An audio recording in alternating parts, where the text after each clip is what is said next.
Hey all, welcome back to the next video of our lecture series for 7B.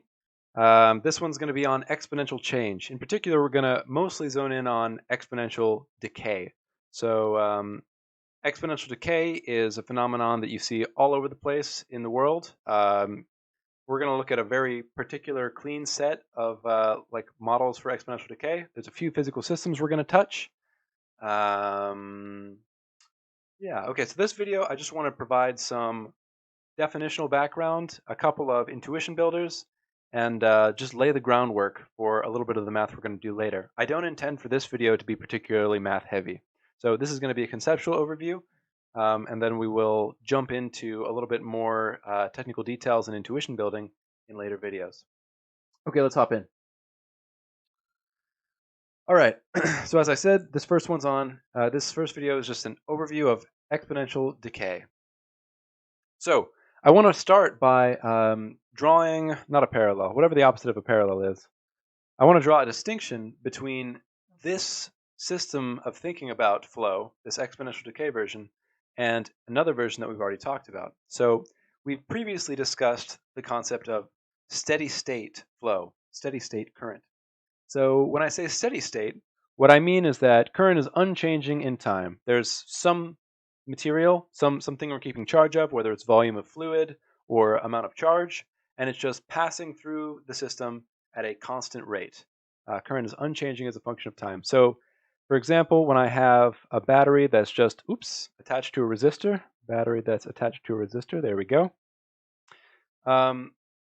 This is a steady state system in the sense that if the battery is just providing me with some voltage and the resistor is eating up all that voltage, the change in voltage across the resistor is negative IR.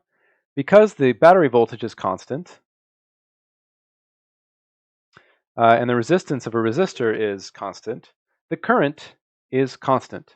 We've got the same amount of charge per unit time flowing around this little circuit here.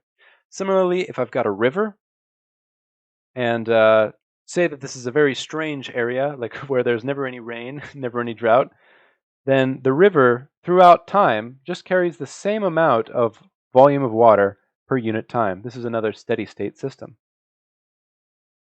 It carries the same current regardless of what time it is. Now, in real life, right, there's no such thing as a truly steady state river.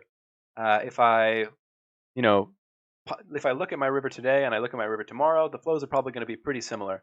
But if I look at it 6 months from now, maybe there's been heavy rains at that time, or I don't know, maybe there's like snow melt further upstream somewhere. I'm going to have, in general, a different current from one point in time to the next. Steady state systems refer to systems which have constant current. Non-steady state flow includes systems which have a changing current as a function of time. So non-steady state flow is more general than steady state flow. It covers a greater class of possible types of systems. Okay, so non-steady state flow means current is changing as a function of time. Or I could say like I is a function of t. I is a function of t. Current is a function of time. So we're going to hone in on a particular version of non-steady state flow, which is exponential decay. So an exponential decay is well described in the sense that we have good math for it. So there's a lot of like solid math backing that lets us describe mathematical exponential decay well. One thing that I think the word decay implies that I want to nip in the bud early on is that a decay doesn't necessarily have to go to zero. So when I say decay, I don't mean that I've got some function that always hits zero. I mean instead that the rate of change eventually drops to zero. So it starts out steep, say, and then the function eventually becomes pretty flat. That's something that, qualitatively I might describe an exponential decay that way.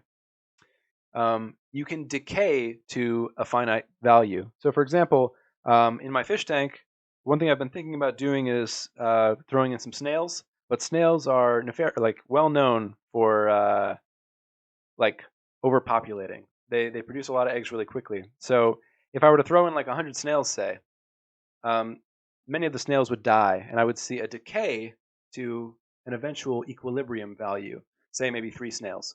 Similarly, if I put in 2 snails, I would expect to see a growth to some equilibrium value. Okay, so we can have decays that go up or decays that go down. It just means that the slope eventually goes to 0. All right.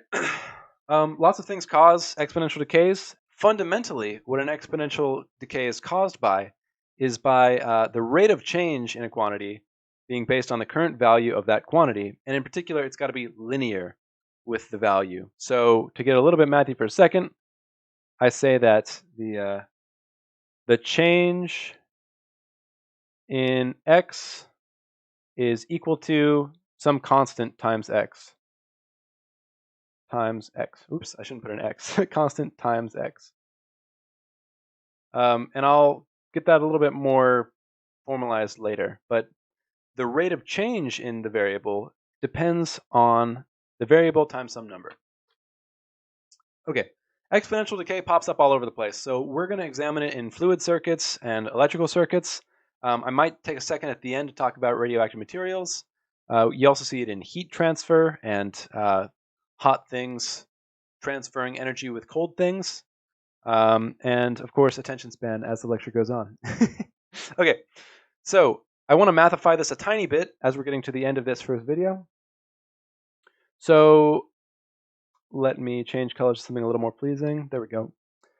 So when I say that the rate of change of the value of the thing, whatever we're talking about, the rate of change of the variable depends on the current value of the variable. The way I mathify that is like this. I say the derivative of the quantity, I'm just going to call it x, with respect to time is equal to some constant times the value itself. If I've got this statement, dx over dt is some constant times x, there are a certain set of equations that satisfy this formula. So this is like, I'm not going to ask you to know how to derive this, but I'm just going to say that there's a solution to this in terms of time. So what I'd like out is x as a function of time. I want to know what happens to x as a function of time. I know that the rate of change of the thing is related to the thing itself times some constant. So it turns out that the solution to this is an exponential.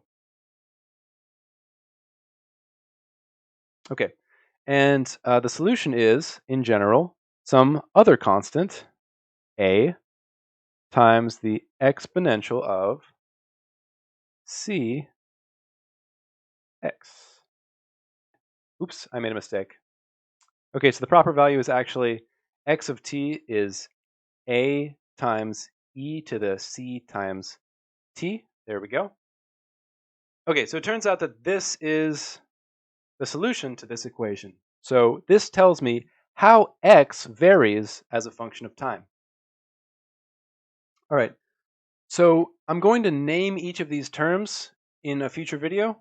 I just want you to have this written down for now. So this is the quantity as a function of time. Quantity as a function of time. We've got a constant out front, a constant inside the exponential, and multiplying it by t, our time. Okay.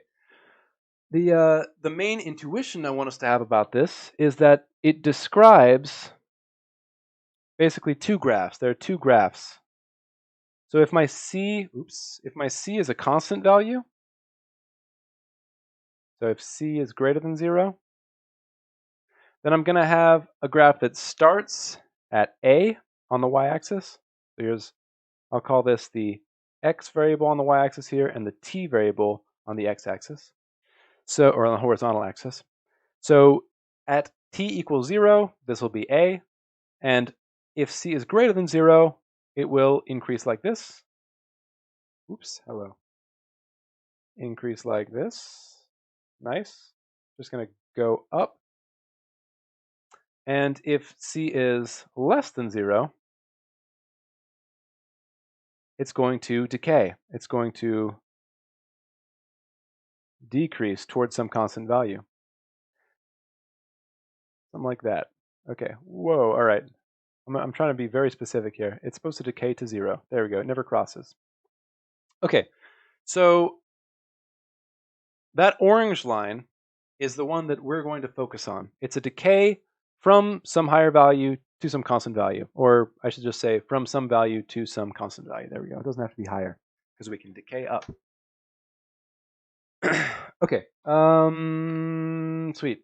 I think that's all I really want to say for now. We start at A. If C is less than 0, it decays. If C is greater than 0, it grows out to infinity. So in the next video, I'm going to do a little deeper dive into this equation, build some, there we go, build some intuition as far as what each of these things means and what they represent physically. And then we'll talk through half-life and rate parameter. There's just a little bit more vocabulary building for this equation. And yeah, okay. So I'll see you in the next video. Thanks for tuning in.